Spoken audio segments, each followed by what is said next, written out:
Sanitaire à Goma, les hôpitaux sont débordés par de nombreux blessés. Les Nations Unies appellent à une trêve humanitaire. L'humanitaire s'épuise. Les Nations Unies demandent à toutes les parties de s'entendre pour permettre un ravitaillement humanitaire dans la ville. Il n'a pas été fait depuis plus d'une semaine. Les précisions de notre correspondante à Kinshasa, Aurélie Bazarek-Mangoula. Dans les hôpitaux et centres de santé de Goma, c'est l'enfer. C'est ce que nous a confié un médecin sur place de l'hôpital Virunga.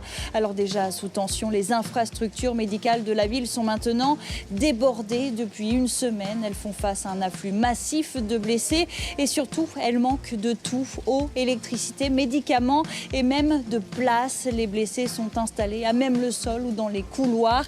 Les équipes médicales travaillent en non-stop. La direction de l'hôpital a fait cette semaine. Les médecins spécialistes dorment 24 heures sur 24 et la salle fonctionne sans arrêt. Les urgences, les soins intensifs ainsi que les services d'hospitalisation sont en train de prendre en charge les patients. Au moins 700 personnes ont été tuées en moins d'une semaine lors des combats. 2800 autres ont été blessés selon les Nations Unies. Et ce bilan, eh bien, il est encore provisoire. Des corps sans vie sont encore ramassés dans les rues de Goma par les équipes humanitaires. MSF affirme que les morgues des hôpitaux sont débordées.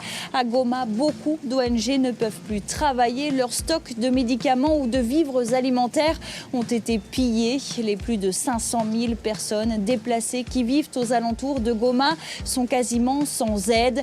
Le coordinateur humanitaire des Nations Unies en RDC alerte. La situation est extrêmement grave, dit-il, et elle risque de s'empirer. Il est encore difficile pour les humanitaires de se ravitailler, de faire venir des stocks. L'aéroport de Goma étant à l'arrêt, les organisations demandent l'ouverture d'un corridor humanitaire.